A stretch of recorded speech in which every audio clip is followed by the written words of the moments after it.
ជំរាបសួរបងប្អូនទាំងអស់សុខសប្បាយជាដល់ថ្ងៃនេះគឺអ្នកគ្រូពីដើមមានមេរៀនមួយយកមកចែករំលែកដែលមេរៀនយើងថ្ងៃនេះគឺនិយាយអំពីតើទៅនឹងសុខភាពស្ត្រីចាតើមានកូនអាចតេស្តឈាមនឹងដែរឬក៏អត់ចង់ដឹងទេថាមេរៀននឹងមានអត្ថន័យយ៉ាងណាបើចង់ដឹងកុំភ្លេចតាមដានវីដេអូនេះឲ្យចប់ទាំងអស់គ្នាចាអញ្ចឹងយើងដឹងហើយថាតើទៅនឹង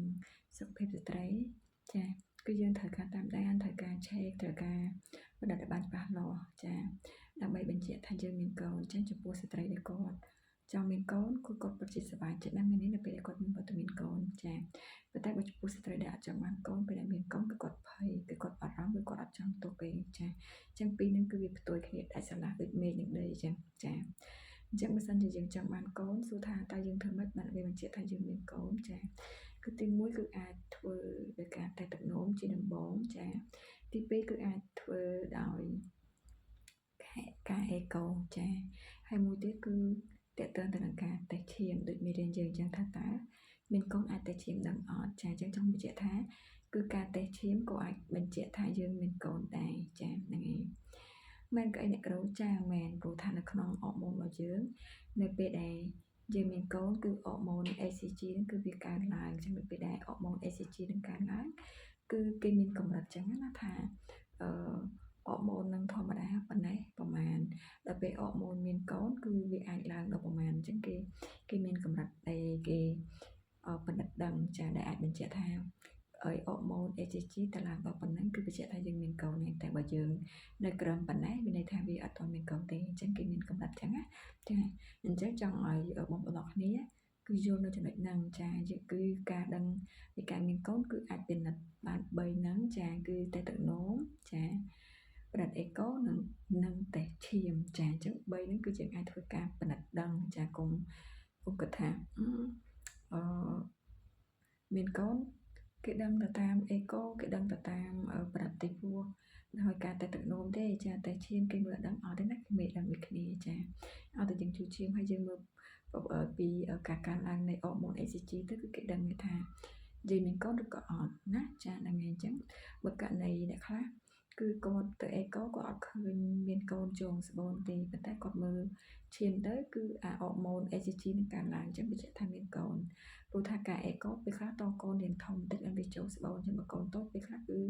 អត់តន់ចូលស្បូនទេចាហ្នឹងហើយអញ្ចឹងបើសិនជាយើងអេកូឃើញថាយើងអត់តន់កូនអត់តន់ចូលស្បូនកុំបោកអាភ័យកុំអាបារម្ភចាអាចតាមដានរយៈពេល1អាទិត្យទៅ10ថ្ងៃក្រោយចាំទៅអេកូមួយម្ដងទៀតពេលខ្លះកូនយើងនៅតូចពេកវាអត់តន់ចូលស្បូនពេលខ្លះទៀតដោយសារយើងទៅមើលអេកូប្រភេទអេកូធម្មតាអញ្ចឹងហើយវាចាប់រូបភាពអត់បានអញ្ចឹងពេលខ្លះកូនចូលស្បូនហើយប៉ុន្តែមើលអត់ច្បាស់អញ្ចឹងយើងអត់ដឹងថាកូនចូលស្បូនទេអញ្ចឹងតែមួយទៀតវានឹងជំនាញពេទ្យពេលខ្លះគឺគាត់អត់សូវជំនាញអីចឹងណាចឹងហើយពេលខ្លះទៅក៏មើលអត់ច្បាស់ផងដែរណាចាហ្នឹងហើយអញ្ចឹងចង់បញ្ជាក់វាមកវិញទៅនឹងមេរៀនយើងនឹងដែលនិយាយថាតើការធ្វើតេស្តឈាមអាចបញ្ជាក់ថាមានកូនដែរឬទេអ្នកគ្រូសូមបញ្ជាក់ថានៅពេលដែលយើងមានកូនគឺតេស្តឈាមគឺអាចនៅពេលដែលយើងមើលតេស្តឈាមហ្នឹងគឺអាចបញ្ជាក់ថាយើងមានកូនបានเนาะចាហ្នឹងហើយការដឹងថាមានកូននេះគឺគេមើលនៅអរម៉ូនពពុះអរម៉ូនចាដែលជាឈ្មោះថាអរម៉ូន ACG ជានៅពេលដែលអរម៉ូន ACG នឹងកើនឡើងគឺបញ្ជាក់ថាយើងមានកូនណាเนาะ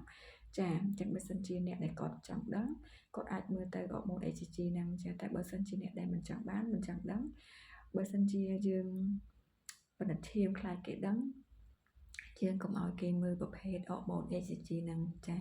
ព្រោះតែមើលគឺដឹងឯងเนาะចាហ្នឹងឯងអញ្ចឹងមេរៀនគ្រូហ្នឹងគឺមានតែប៉ុណ្្នឹងទេសង្ឃឹមថាម៉ាក់គាត់នឹងយល់គាត់នឹងដឹងអំពីវិធីចាក៏ដូចជាការបណ្ឌិតយ៉ាងម៉េចដើម្បីឲ្យដឹងមានកូនគឺមាន3ហ្នឹងចាមានតែទឹកនោមមានអេកូនិងធ្វើតែឈាមហ្នឹងចាគឺការទៅធ្វើតែឈាមក៏អាចបញ្ជាក់ថាយើងមានកូនដែរតាមរយៈការបណ្ឌិតមើលនៃអរម៉ូន ACG เนาะចាអញ្ចឹងយល់ហើ